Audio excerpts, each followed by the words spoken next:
Hello दोस्तों, नमस्कार। मैं विक्रम कुमार और आप देख रहे हैं जय भीम लाइव। दोस्तों, एक बार फिर से मैं आप सभी दर्शकों का हार्दिक स्वागत करता हूं।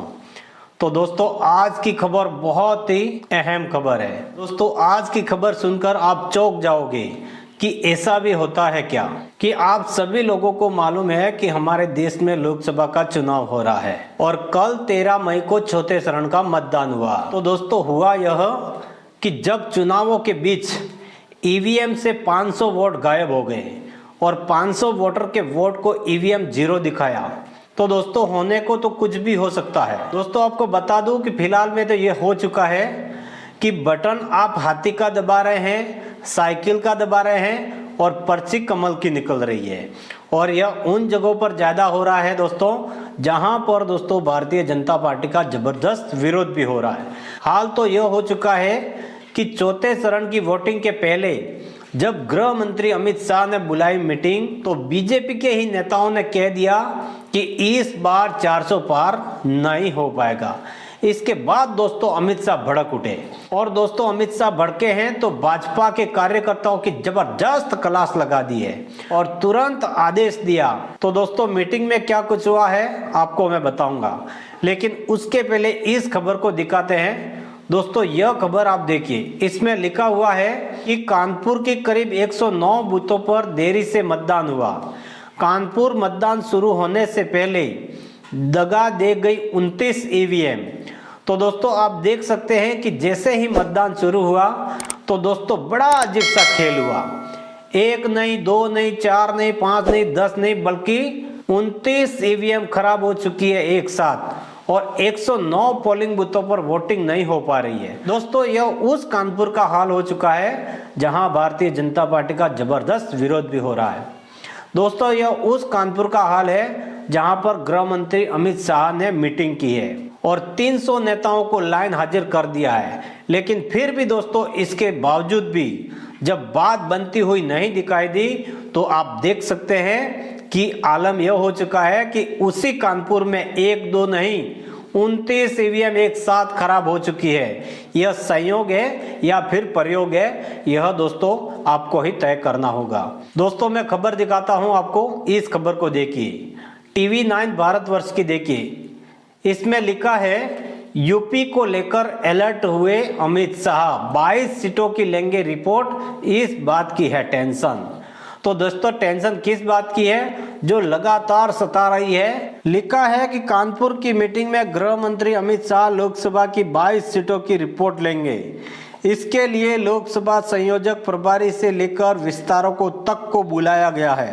पार्टी और संगठन से जुड़े करीब 300 नेताओं को इस मीटिंग में बुलाया गया है। तो इसमें 22 लोकसभा सीटों की रिपोर्ट लेंगे, इसमें 300 नेताओं को लाइन हाजिर कर दिया गया है और इस मीटिंग में बवाल हो गया।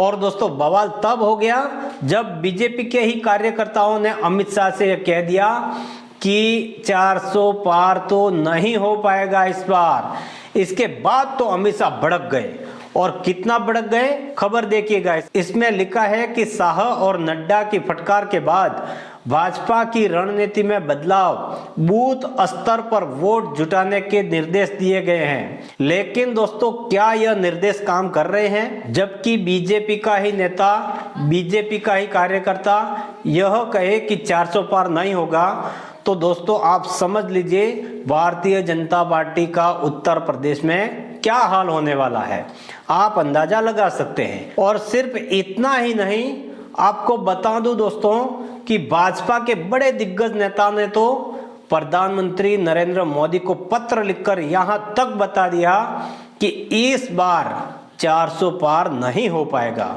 देखिए खबर एबीपी की, इसमें लिखा है कि 400 पार का संकल्प मुश्किल, बीजेपी के दिग्गज नेता ने पीएम मोदी को लिखा पत्र, इस बात पर जताई है आपत्ति। तो दोस्तों, आप देख सकते हैं पत्र लिखा गया है और प्रधानमंत्री नरेंद्र मोदी से बीजेपी के ही बड़े दिग्गज नेता ने कहा कि 400 पार इस बार नहीं हो पाएगा साहब। आपने जो संकल्प लिया था वह संकल्प अब पूरा नहीं हो पाएगा। इसलिए दोस्तों, यह हाल कानपुर में फिलहाल हो रहा है, जहां पर एक साथ 109 पोलिंग बूथों में 29 बूथों पर 29 ईवीएम खराब हो गई है।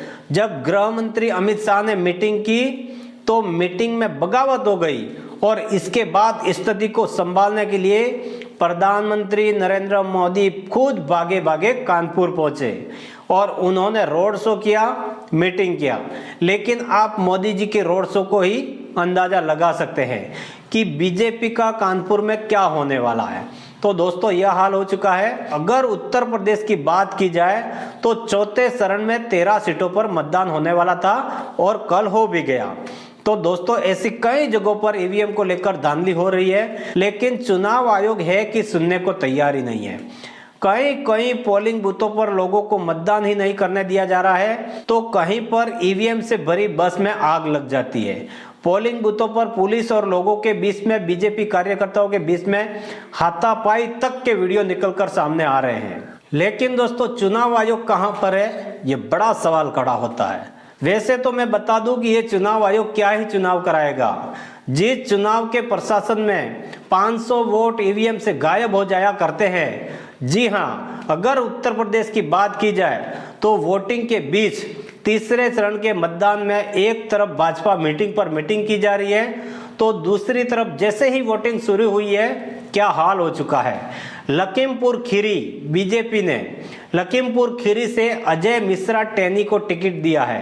तो दोस्तों किसान नेता बोले जले पर नमक छिड़का है, तो यहाँ पर किसान नाराज है, राजपूत नाराज है, जाट समुदाय नाराज है और इस नाराजगी को बीजेपी का आला कमान अच्छे से समझता है। इसलिए गृह मंत्री Amit Shah full acting mode में दिखाई दे रहे हैं। जहां एक तरफ मीटिंग पर मीटिंग हो रही है, वहां पर दूसरी ओर क्या हाल हो रहा है लखीमपुर खीरी का, ये आप वीडियो देख लीजिए। कुमार यहाँ जो पीठासीन अधिकारी हैं, जो मोहल्ले में वोट डालने आते हैं, मशीन नहीं दाबते, कह रहे जाओ वोट पड़ गया। और जब हम डालने गए, हमने साइकिल पर बटन दबाई, कमल का फूल का निशान निकल रहा है। हमारे पीछे 3-4 लोग वो भी डाले, वो भी बटन दाब रहे हैं, वोट नहीं पड़ रहा है। ये धांधली करवा रहे हैं प्रधान पीठासीन अधिकारी। तो दोस्तों सुना आपने, मतदाता चिक चिक कर कह रहा है, चिक चिक कर चिल्ला कर कह रहा है कि मैंने बटन दबाया साइकिल पर और पर्ची निकला कमल का। और ये मेरे साथ ही नहीं, मेरे साथ जितने भी लोग मेरे पीछे खड़े हैं उनके साथ भी यही होता नजर आया है। आप देख सकते हैं कि किस तरीके से पीठासीन अधिकारी का नाम लेकर सब कुछ बता रहा है कि यहाँ पोलिंग बूथों पर धांधली हो रही है, लेकिन चुनाव आयोग है कि कुछ भी सुनने के लिए तैयार ही नहीं है। दोस्तों ऐसे कई वीडियोस निकलकर सामने आ रहे हैं। चुनाव आयोग सोशल मीडिया पर ट्रेंड कर रहा है, लेकिन चुनाव आयोग अंधा बहरा गूंगा क्या हो चुका है, जो आप समझ सकते हैं। तो दोस्तों ना तो पब्लिक का भरोसा चुनाव आयोग पर है और ना ही ईवीएम मशीन पर है। दोस्तों इंडिया गठबंधन तो यहां तक दावा कर रहा है कि ईवीएम में खेला भी हो गया अगर, फिर भी इस बार मोदी सरकार हारने वाली है। दोस्तों आपको क्या लगता है कि इस बार क्या होने वाला है? इन खबरों पर, इन बयानों पर आपकी क्या राय है? कमेंट में हमें जरूर बताएं। वीडियो अच्छी लगी हो तो वीडियो को लाइक करें, अपने परिवार दोस्तों में आगे शेयर करें, चैनल को सब्सक्राइब करें। मिलते हैं नए वीडियो के साथ में, तब तक के लिए जय भीम, जय भारत, जय संविधान।